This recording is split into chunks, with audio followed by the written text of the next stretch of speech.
Hello everyone, Dr. Jeff Bogaczyk here. I do have a PhD in rhetoric and communication, and today I'm going to be breaking down the communication on the Epstein client list. It's big in the news right now. We're going to be looking at 3 videos and breaking down the non-verbal messages as well as the verbal messages. The first video is going to be the Attorney General Pam Bondi from 4 months ago. The second video is going to be the Press Secretary Carolyn Leavitt in the last week. And then the last video is going to be President Trump and Pam Bondi together and doing an analysis of their communication around this event. By the way, this is just my opinion, and there is no psychological or psychiatric analysis involved in any of this. So with that in mind, how about we get started? Here's the first video. I saw your appearance at CPAC with Ben and with Ted Cruz, and one of the things that you alluded to, and this is something Donald Trump has talked about, the DOJ may be releasing the list of Jeffrey Epstein's clients. Will that really happen? Okay, just notice first of all that she is there nodding her head when he's asking her that question. So acknowledging the fact that this is an issue for them. This is something that they are wanting to release, and that she is, yes, we are planning on doing this. Continuing. It's sitting on my desk right now to review. That's been a directive by President Trump. I'm reviewing that. I'm reviewing JFK files. Okay, now if you notice there, it does look like she's sending mixed messages. She does say it's sitting on my desk. So he's referring to the client list. She says, or that the FBI is going to be releasing a list of the clients. She says it's sitting on my desk. Now she's also moving her head sideways back and forth like that, and it may be a mixed message. I don't think it is. I think she's moving her head just for emphasis. Remember, she is a trained political person. So she knows how to communicate with the media. She knows how to be clear and articulate in her messaging. I think she is communicating that, yes, she is planning on releasing these files or whatever it is, and that she's really being deliberate about doing that. Remember, that's something that the entire platform campaigned on, was transparency, government transparency. Not only this, but the JFK files as well, as you'll hear her say. MLK files, that's all in the process of being reviewed because that was done at the directive of the president from all of these agencies.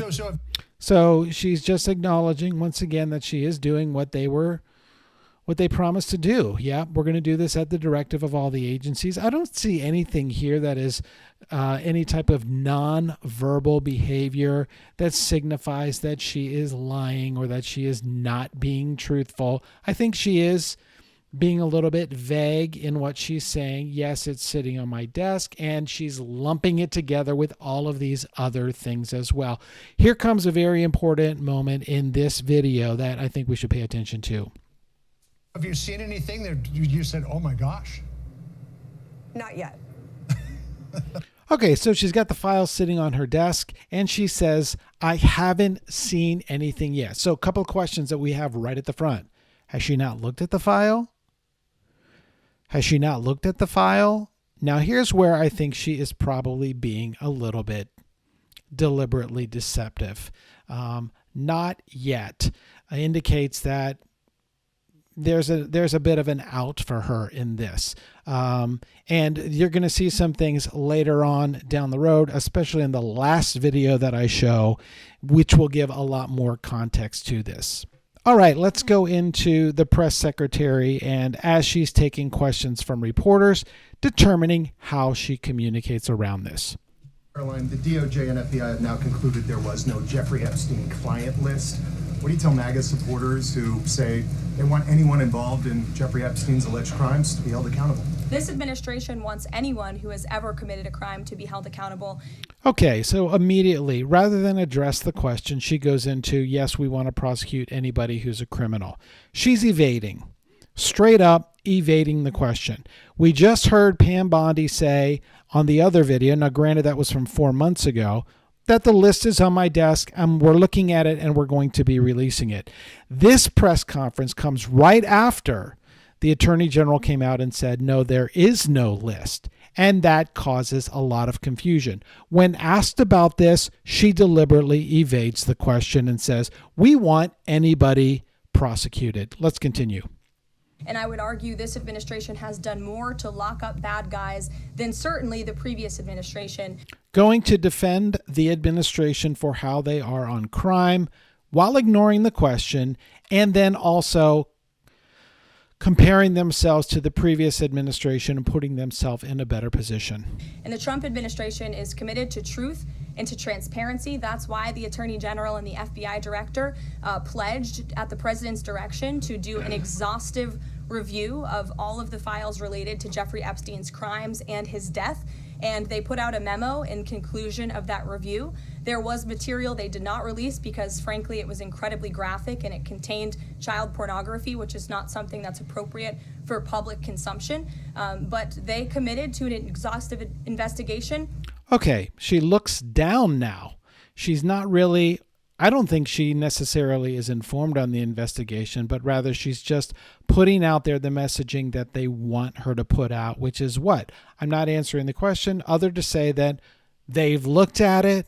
We are hard on crime. We want to be transparent, and what we don't want to share. They're not. She again deflects back to we don't want to share information about individuals that are the criminals or are the victims of crimes. Of course not. She doesn't say anything about the criminals or those that were potentially clients of Jeffrey Epstein. That's what they did, and they provided the results of that. That's transparency. That is not transparency. They did not provide the list of clients which they were asked about. They just said, we don't have anything there. And what she did say is that we've done an exhaustive evaluation or an exhaustive investigation. Let's continue. Follow up on that, Sure. Caroline. Okay, so the FBI looks at the circumstances surrounding the death of Jeffrey Epstein. She's looking down. It doesn't seem like she really wants to address this. She doesn't want this question. This is a hard one because they have been less than forthright in what they said they were going to do. And now it's a hard question because it's not just the opposition that's come in against them. It is the people that have been in alignment with them and that got them elected in this administration. According to the report, this systematic review revealed no incriminating client list. So what happened to the Epstein client list that the Attorney General said she had on her desk? Well, I think if you go back and look at what the Attorney General said in that interview, which was on your network on Fox News. Got the quote. Go ahead. John Roberts said, DOJ may be releasing the list of Jeffrey Epstein's clients. Will that really happen? And she said, it's sitting on my desk right now to review. Yes, she was saying the entirety of all of the paperwork, all of the paper in relation to Jeffrey Epstein's crimes. That's what the Attorney General was referring to, and I'll let her speak for that. But again, when it comes to the FBI and the Department of Justice, they are more than committed to ensuring that bad people are put behind bars. They have an operation going on right now called Summer Heat, which... Once again, she is parsing words. Now, perhaps Pam Bondi was referring to the file back at the time, but now they're walking back their statements on this.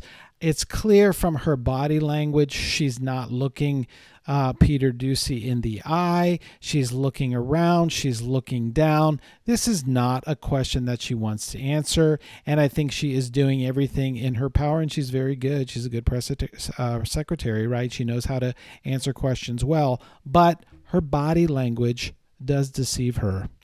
Has our murder rate trending in the lowest direction in United States history. Their emphasis on violent crime and locking up violent criminals has led to the arrest of 14,000 violent criminals. And it's unfortunate to see this administration and this press secretary reverting to the tactics of the last administration and the last press secretary when pressed on a hard question that they don't want to answer, they go and answer a completely different question and start providing statistics and facts to elaborate on something that has nothing to do with the question that she was asked.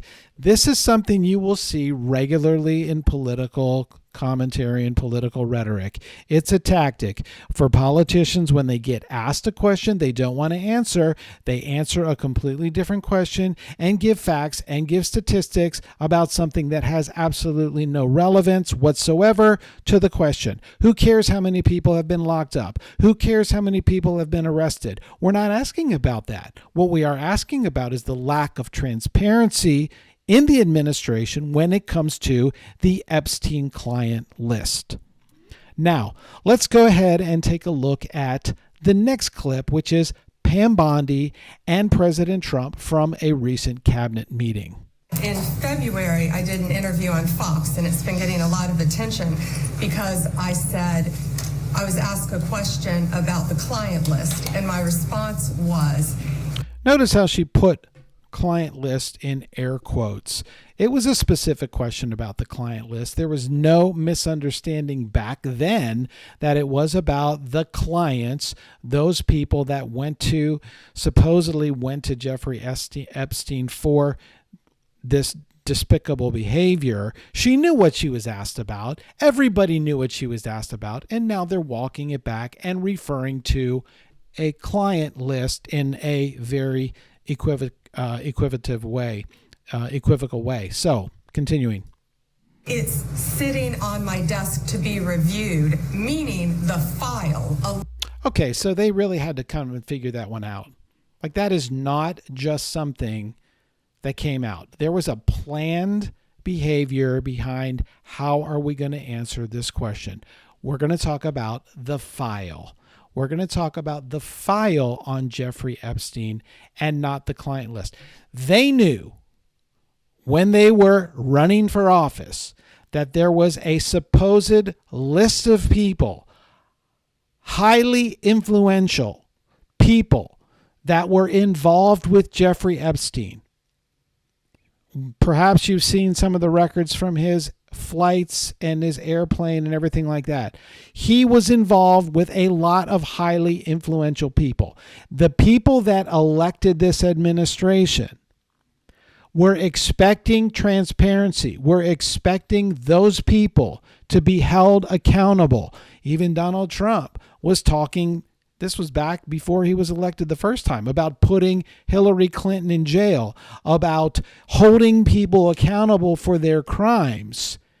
And now once that comes to them and they recognize something in those documents that they're not able to bring to the public, they are walking back. So to talk about this in terms of a file instead of a list of perpetrators, that is a planned communication strategy. It is not, oh, that's just, I was referring to the file. That is planned, that is deliberate, that is something the team sat down and said, how are we going to address this situation? And this was the strategy that they came up with.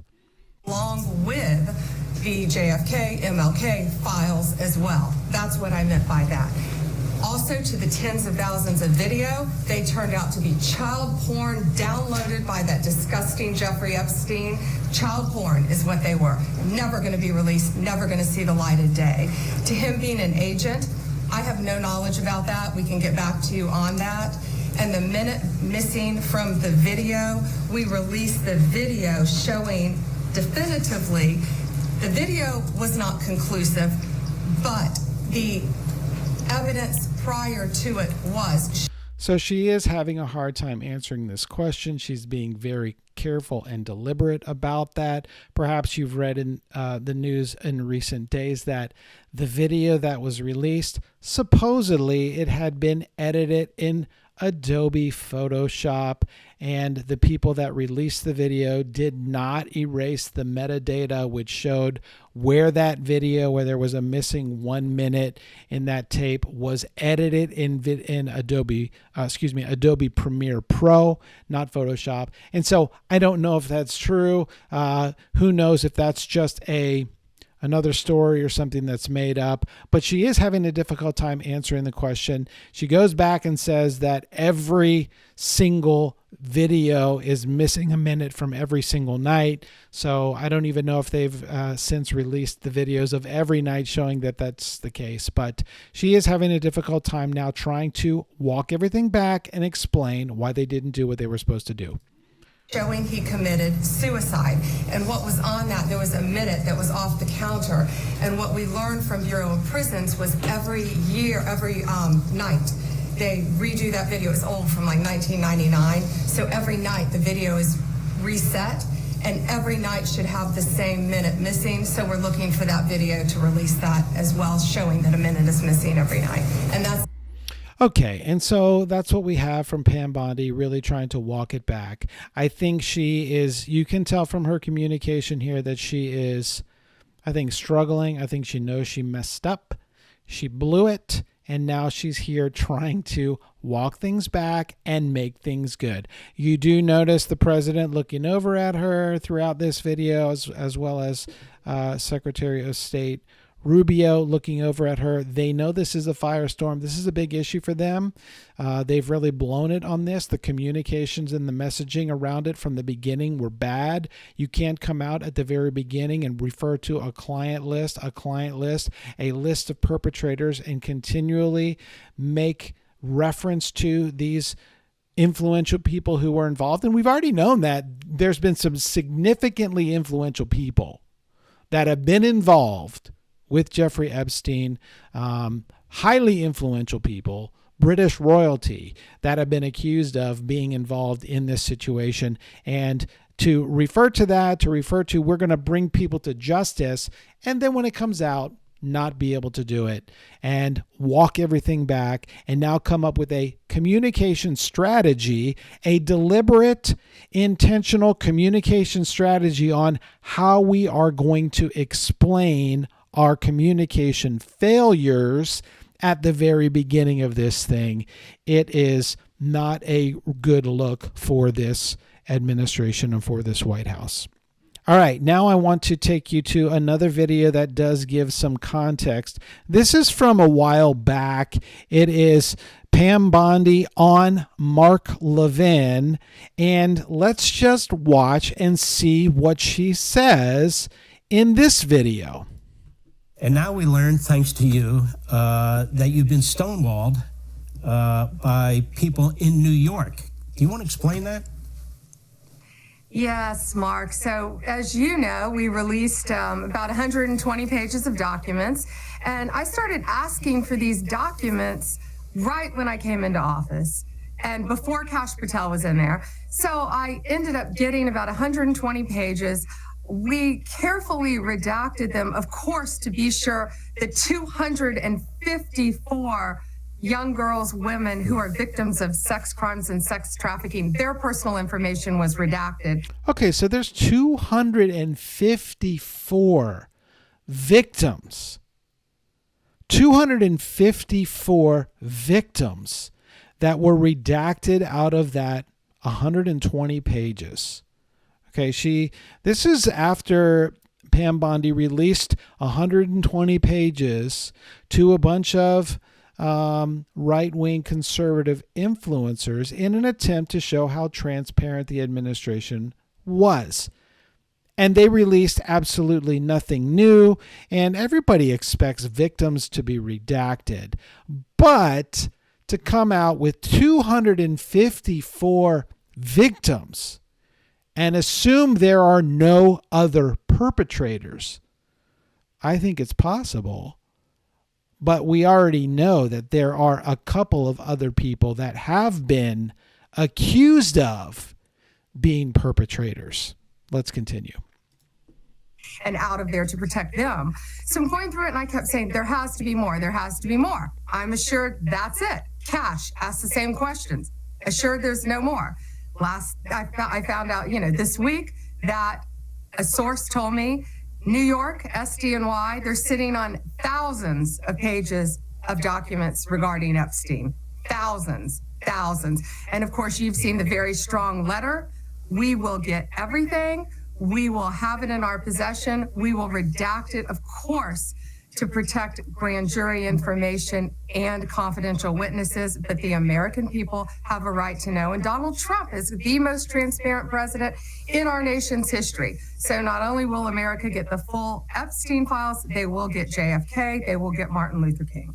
Okay, so she basically here is either A, telling the truth, and then being forced to recant that.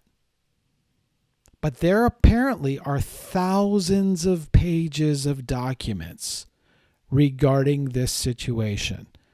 They released a small fraction with redacted 254 victims with thousands of pages.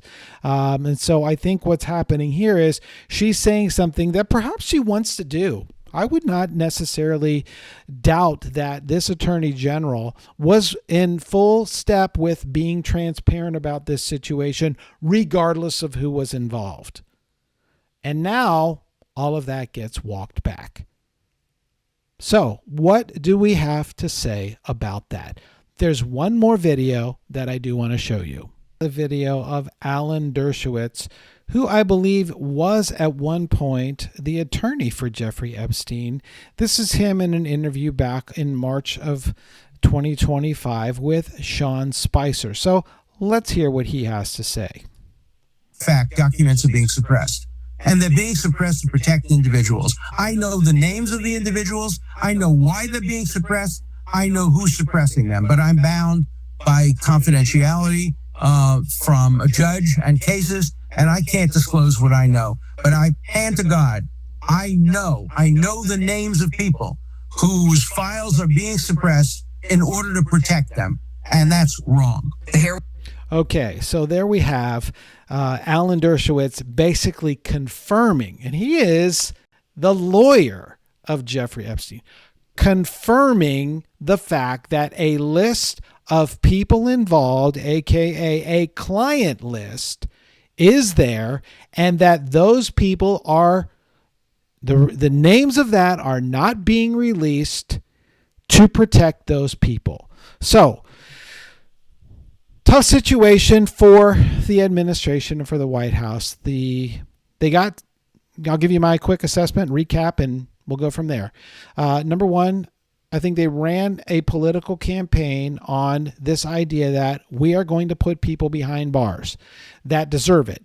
The elites, the influential people who are quote unquote dirty and involved in illegal, corrupt activities, which there have always been those people down through the centuries. We're going to put them. We are going to stand up for the common person, for the regular American on the street, and we are going to defend the laws of this country, and we're going to put the people behind bars because of their crimes.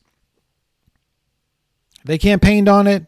They talked about it. The Epstein list was a huge part of that. I believe Pam Bondi was fully on board with doing that. I believe the FBI director was fully on board with doing that. I believe a lot of people were fully on board. Now, granted, were there other people that were preventing that from happening? Of course there were. Of course there were.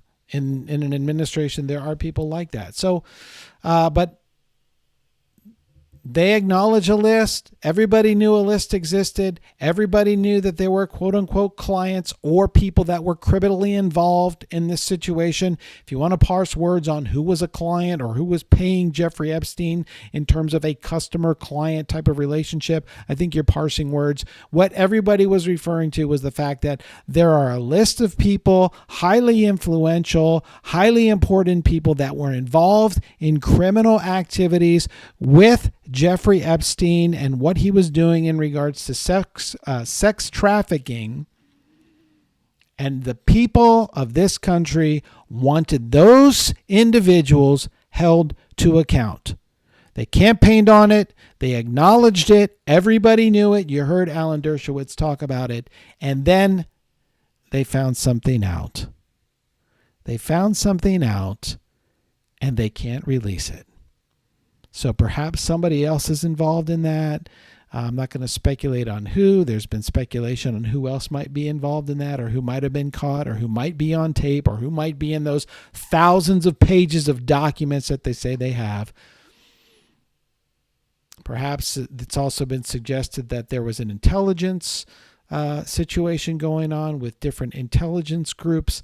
So I don't know the answer to that. I do know they blew the communication on it.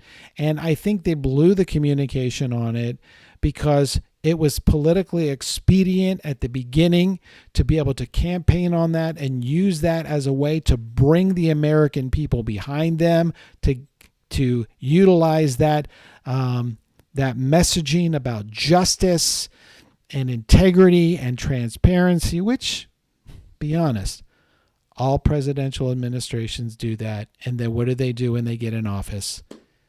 They reverse, and they do what everybody does. They lie, they equivocate, they don't tell the truth, they answer different questions. It's no different in this case. So hopefully that's been interesting to you.